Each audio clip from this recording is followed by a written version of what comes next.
Explore the mystery at shrouduniversity.com. Thank you, Barry. I want to go ahead and in Los Alamos National Laboratory we have we never wear suits, and so one of the great problems that I've had this morning is determining, do we button one button or two buttons? And then I look at Joe and he buttons no buttons. I'm not used to wearing these things either.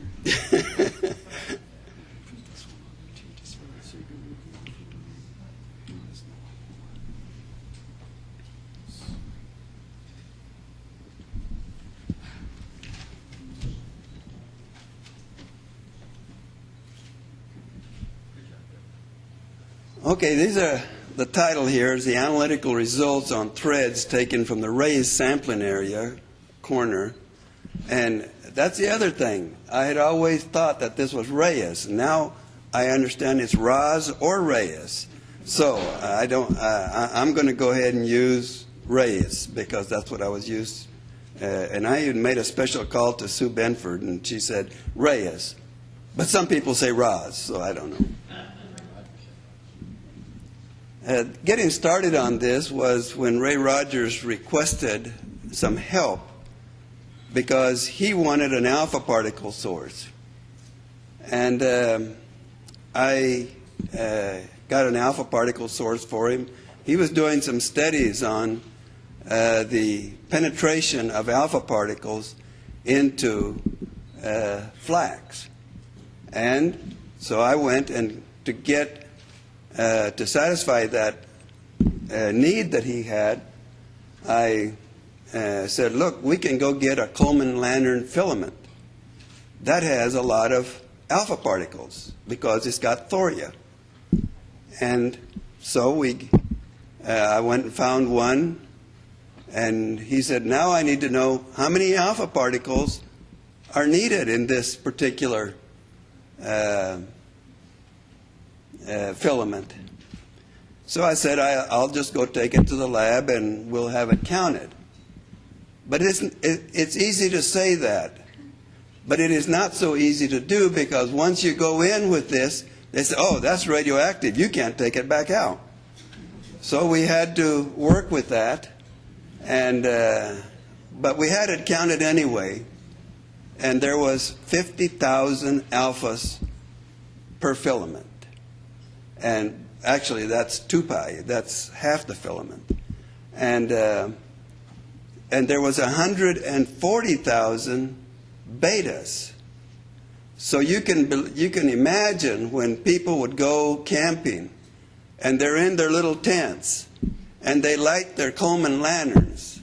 They're lighting up to 200,000 D per M.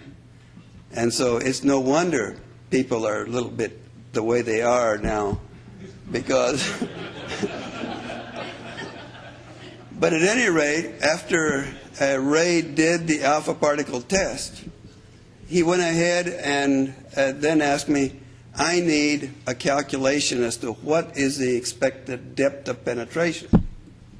And so, being a radiochemist, I made that calculation, and he was very happy. But then he gave a little bit of a history of this shroud, because I knew about the shroud, but I had never really gotten involved with the shroud. But he said, I've got what he called a spliced thread sample, and I would like to have you analyze this. And, oops.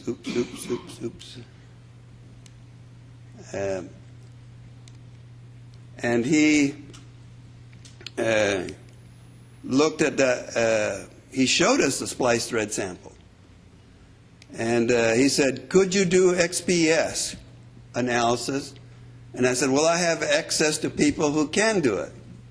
So he said, that's what I would like very much if you could do an XPS. That's X-ray photoelectron spectroscopy. And I had two people that said that they would really like to do this. One of them was Roland Schultz, who is an expert on XPS, and the other was Cyril O'Peel, who was his postdoc. Cyril O'Peel, as it turns out, was Father O'Peel because he was a postdoc from Boston College, and he was a Jesuit. Well, Ray Rogers said, I like Jesuits because they can get things done. And because he had experience, I guess, at Turin with Jesuits that could get things done. Okay, after we did the XPS analysis, he said, what other instruments do you have access to?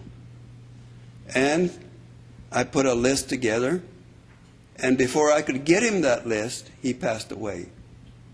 And so I had, as Barry said, asked Joan Rogers, what do I do with this? And she said, just keep it. After about 18 months, enter Barry Schwartz. And I had given him the list of capabilities we had, and he said, continue the analysis. And then he said, also, as you continue this analysis, I want you to also work with Sue Benford because she's very knowledgeable in the Shroud. And you're not a Shroudie. I didn't know what a Shroudie was either. So, but at any rate, what did I have to offer? And I explained to Ray is that I had, for many years, been a project leader at the lab. And I had, one of the things we do at Los Alamos, and you all know this, we make nuclear weapons. But we also do a lot of research into homeland security and nuclear energy and things of that nature. And I said, I have an underground throughout the laboratory of people who have very high-powered instruments, and I have access to these people and these instruments because of the projects that I had been working on, which were classified for the most part. But I gave him this list here, and it was high-resolution photomicroscopy. And the expert in that was Warren Steckel, and you'll see some of this work. Fourier transform infrared spectroscopy with reflectance transmitting capability. Kevin Hubbard was the expert in that. X-ray photoelectron spectroscopy, sometimes known as electron spectroscopy for chemical analysis, ESCA, and Roland Schultz is the expert in that. Radioisotope and tube-excited microspot energy dispersive X-ray fluorescence spectrometry. I know.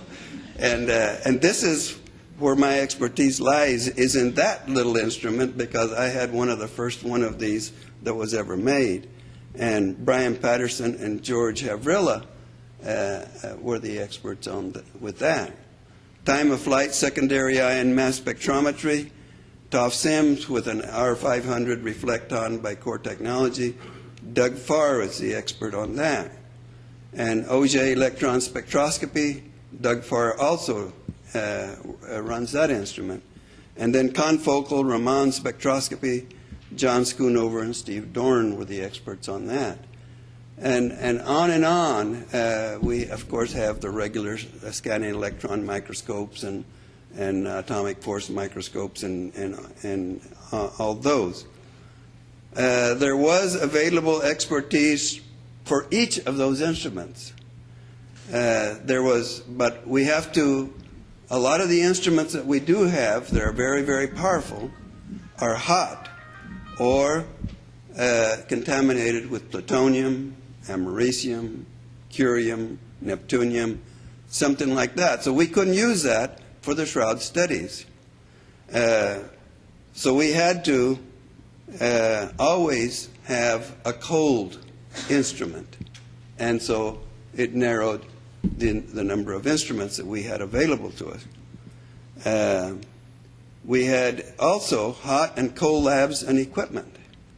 And the equipment status was important here because in order to justify this so that the laboratory doesn't say, what the heck are you guys doing, analyzing Shroud of Turin thing, we had to in some way justify it by saying, look, this is something that we do so that we can develop the most state-of-the-art methods for the intel agencies. And so far, that has worked.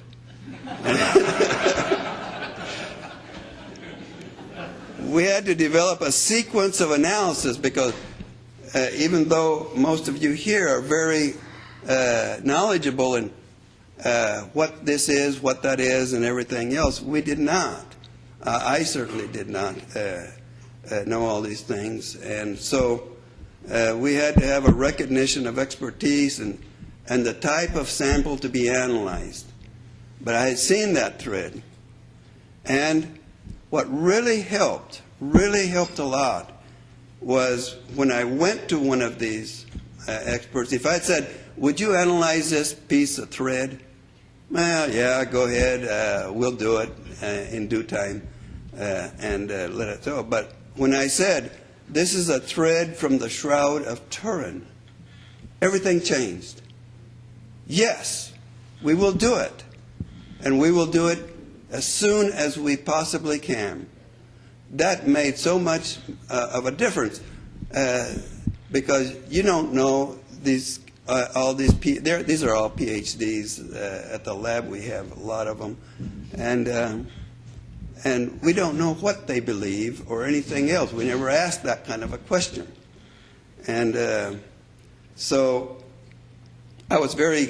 One person even said, I'm going to leave the lab and I will stay here an extra day or two so that I can analyze this little piece of thread. And I said, gosh, that's very generous, but you don't have to do that. We got a lot of other people. No, I want to do it. Because you see, I've worked here at this laboratory on weapons for 20 years, and now I finally get a chance to do something that is meaningful. And that's what he did.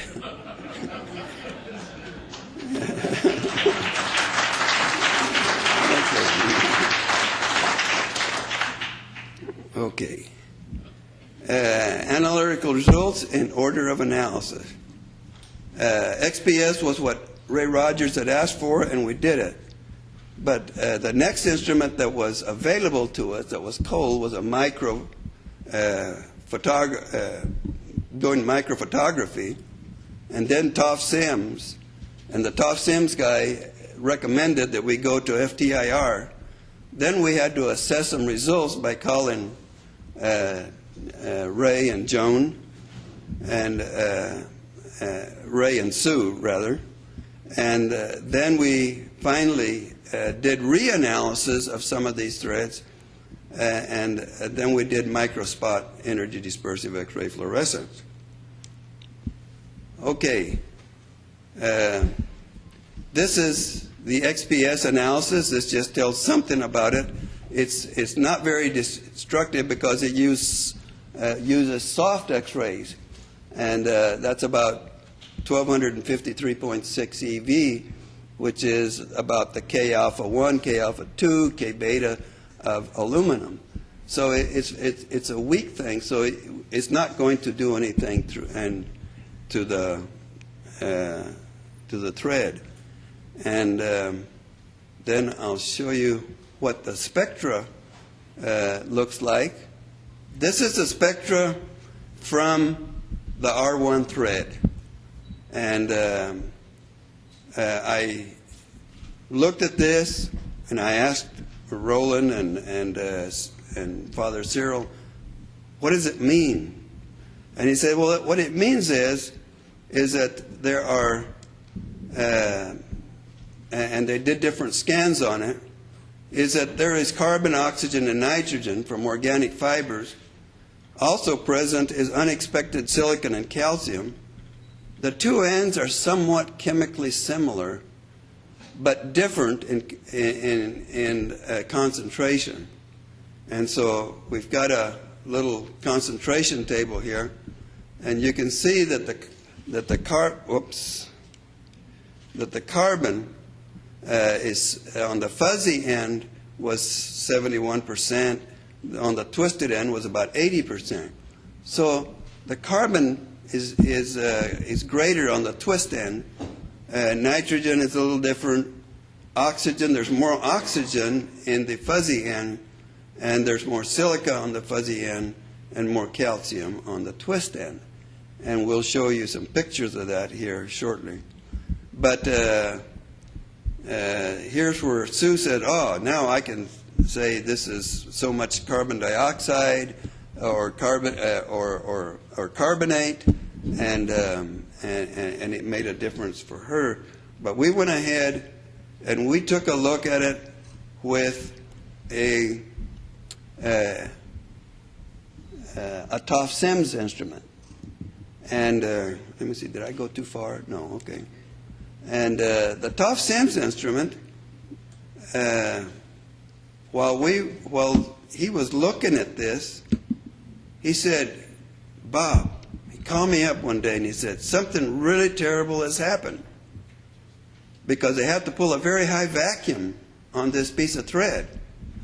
And when he pulled the high vacuum and took it out and handled it with his tweezers, he said, the little thread broke into three.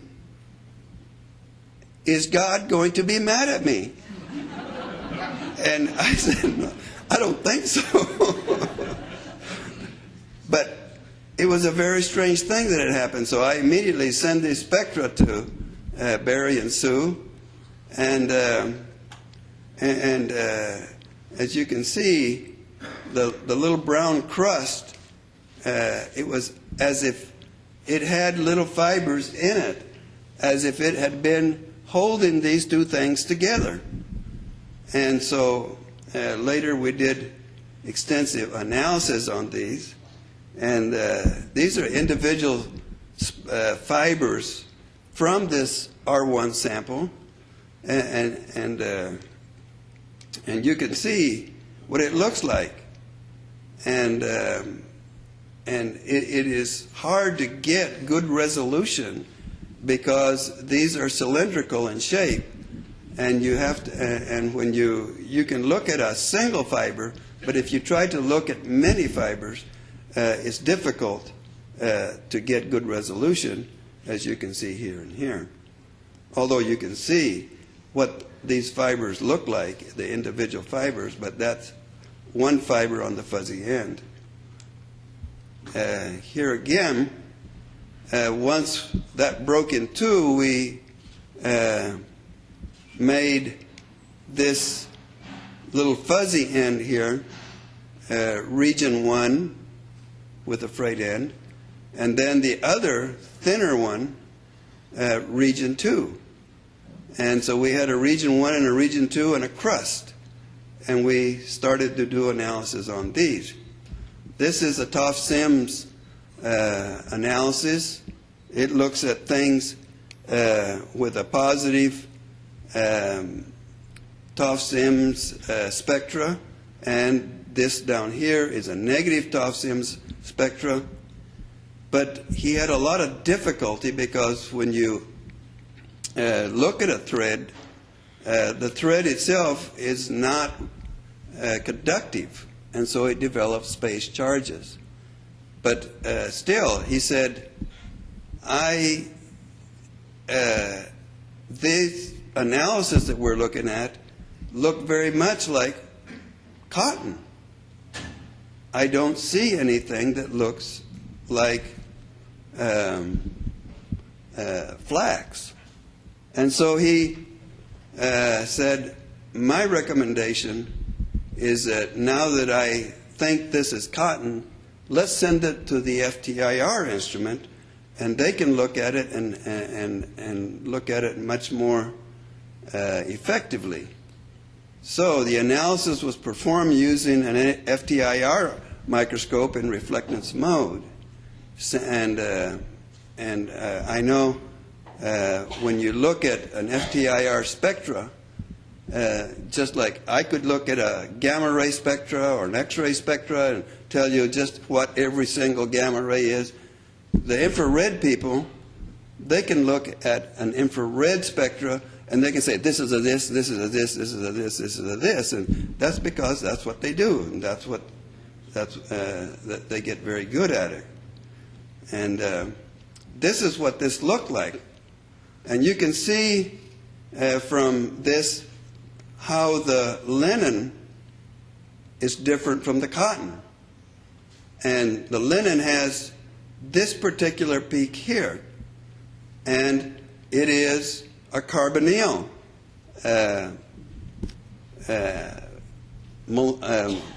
Well, it's a molecular carbonyl structure, and it shows that particular radical at that point. There's differences right here, but the cotton, it shows a very broad distribution right in this area here, and then over here that is different from the linen, but the two are very different. Now, let's look at the regions. Region 1 is the fuzzy N, and region 2 is the thin N. And you can see from this that both regions, region 1 and region 2, are cotton. It's very definitely not linen. And then they took a look at the brown crust to see, well, what the heck is this thing? And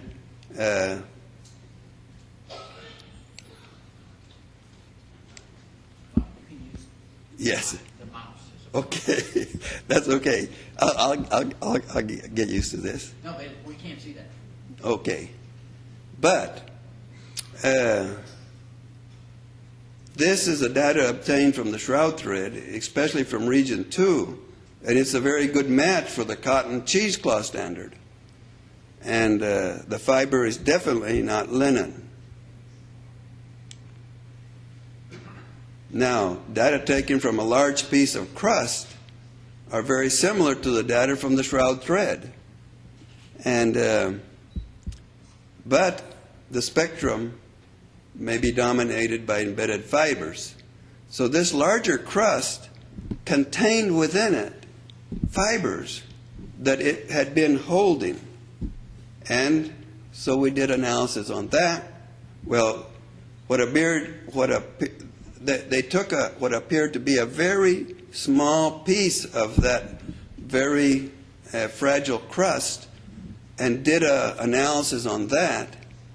And you can see that it's got a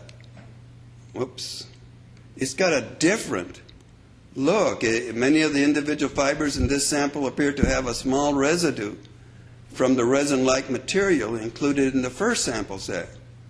So it seems like this crust had been actually been contaminating what this looked like. If you do that, we can't see this. Oh, okay. And okay, very good. There you go. And so we then took. All right. Oh yeah.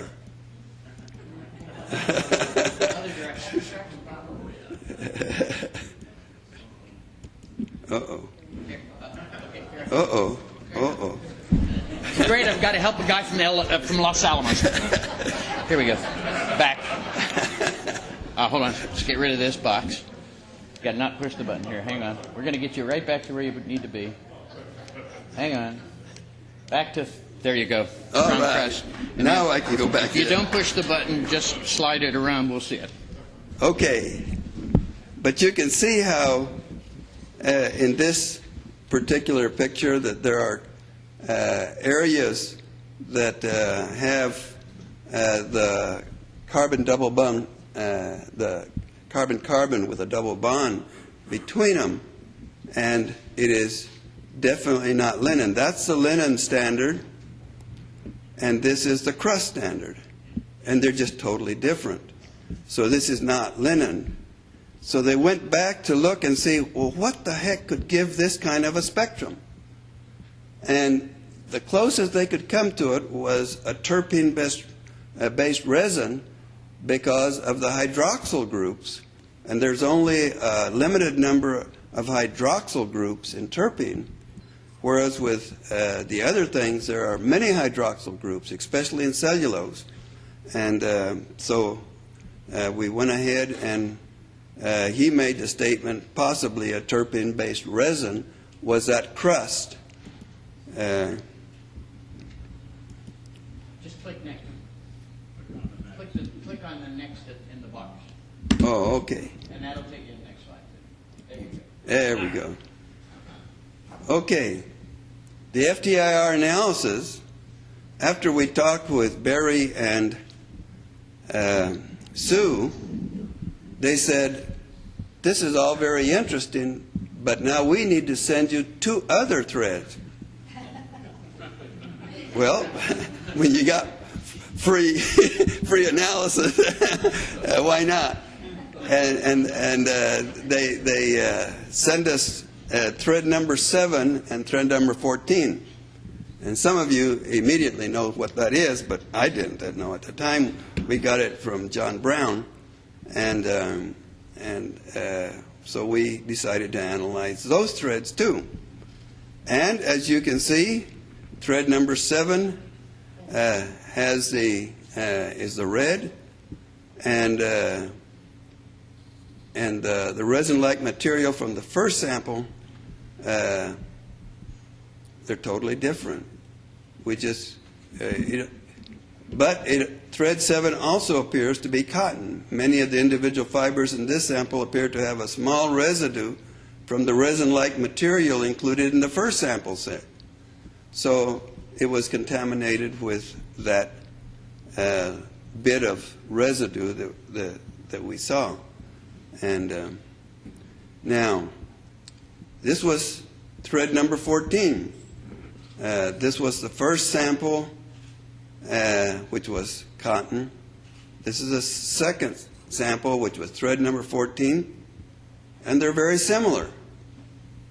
So spectra from thread number 14 are a good match from the first sample set. And they're both cotton, was the conclusion. All right? Comparison of thread 14 with reference standard. And this gives you an idea. This is the linen standard. And you can see the carbonyl peak here very, very strongly. But here we have thread number 14, and it appears to match cotton. It is definitely not linen. And that was the conclusion that we made from that. But one of the problems in doing work like this is that we don't have a standard that is age-dated like the Shroud is, the main Shroud. So we had to say, what can we do to compare these things? So we went after, and there was an individual who says, I've got a thread, and he gave me a whole history of this thread, and we called it the Tama 4 thread. And he said, this is probably one of the Shroud, main Shroud fibers. And we looked at it, and it turns out that we don't know if oops.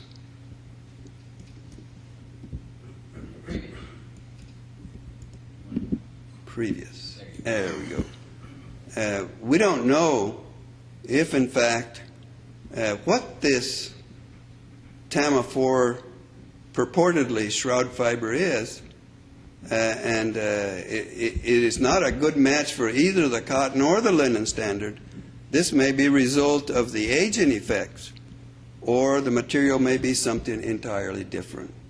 We just didn't know, so we didn't want to. We went ahead and analyzed this piece of thread quite extensively, but we didn't. Then we, oops, I got to go back one.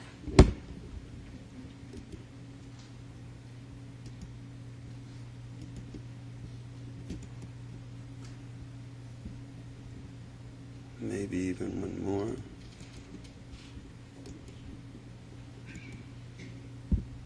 Okay, that's the TAMA 4, so let's go to the next one. And this is the data focusing on the one sp23, the carbon-hydrogen stretch region.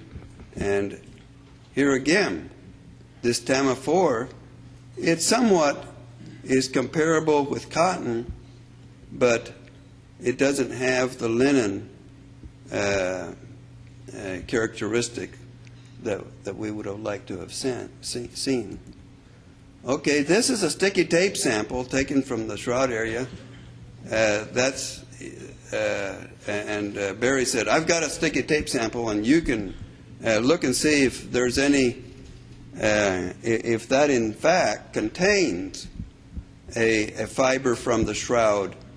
And so we looked at it in many different ways, and that was an interesting little part there, is that it almost looked like that is comparable to that. But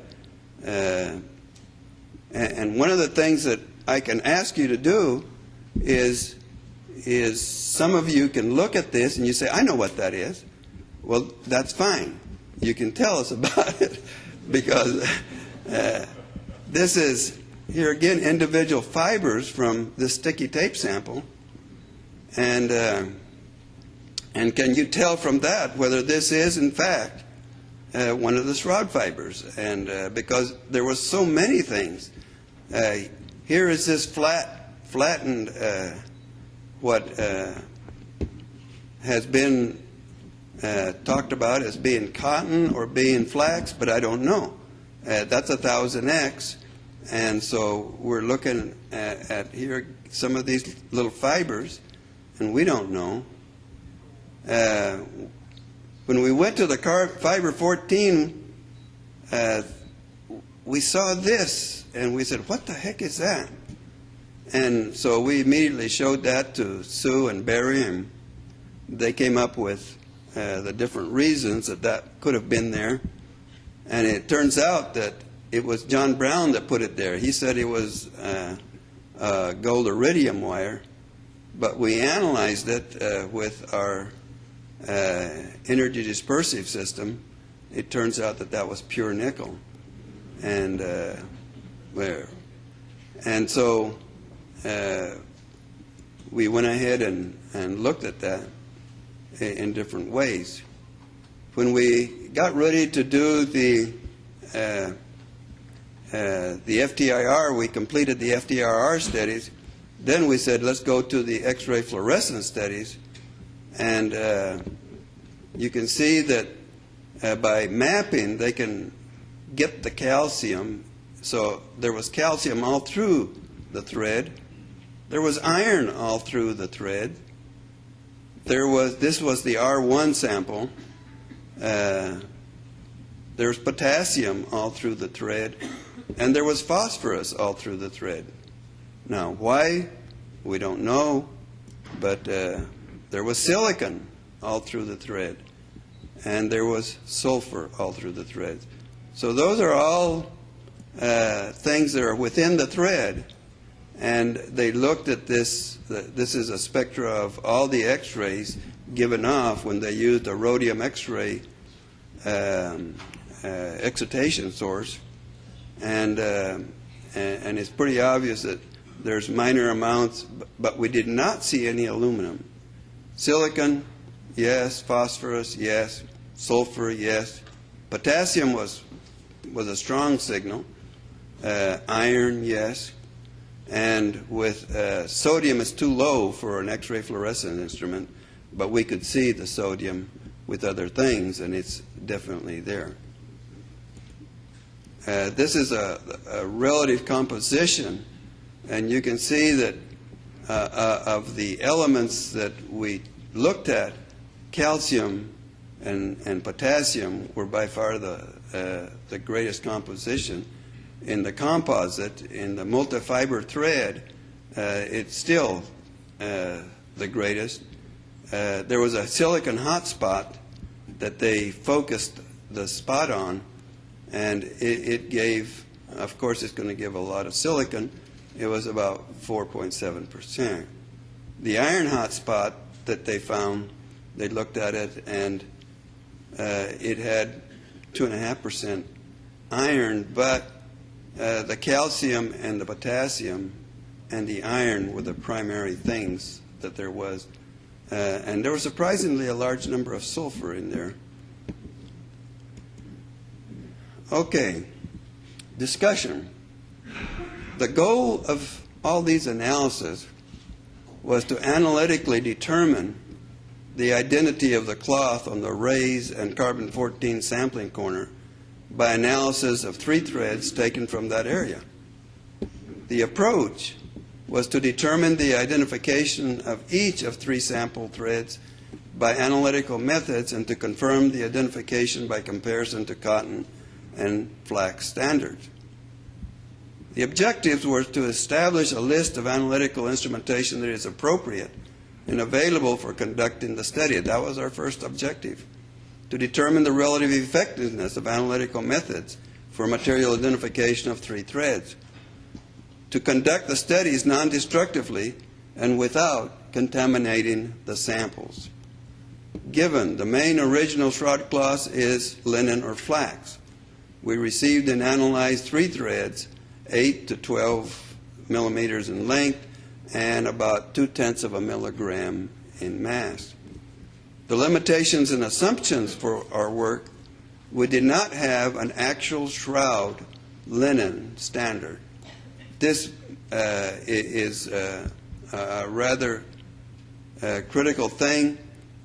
Just last week, I told them to go ahead and take the sticky tape sample, and according to directions from Joan Rogers, she gave me a procedure for cleaning away the material, the glue from the sticky tape sample, so that we could actually take and look at individual fibers with our FTIR instrument. The 3 thread samples analyzed are representative of rays in carbon-14 sample areas. That's a limitation and an assumption also. The conclusions, all the conclusions from this study are from actual analytical data of 3 samples taken from the rays, 1973, and carbon-14, 1988, sampling corner, lower left corner of frontal image area of the shroud. The many strands of fibers from the 3 threads analyzed gave FTIR signature spectra of cotton and definitely did not give evidence of linen flax fibers. In the first analysis we did, we saw maybe some impurities of flax there, but we went back and they looked at those over and over again and they said, no, this is just cotton. That's all there is to it. The FTIR data confirms the Ray Rogers assertions that he made in the thermochemical acta that the material from the radiocarbon area of the shroud is significantly different from that of the main cloth. It confirmed that. The radiocarbon samples was thus not part of the original cloth and is invalid for determining the age of the shroud. That was his 2 main allegations in thermochemical acta. The samples taken for the carbon-14 dating of the shroud in 1988 were all taken from the same corner and were not representative of the main shroud. What was true for the part was not true for the whole. And that's one of the basic rules in doing analytical chemistry, is that if you have a sample that you're going to analyze, that sample must be representative of the whole. Especially if this sample is to characterize an area or a population. Here again, the sample must be representative of the whole, and they did not do this. Therefore, the approach used for conducting the age sampling, age dating, was flawed, and the results are therefore invalid. The recommendation, a new age dating must be conducted on samples that are representative of the Shroud image area.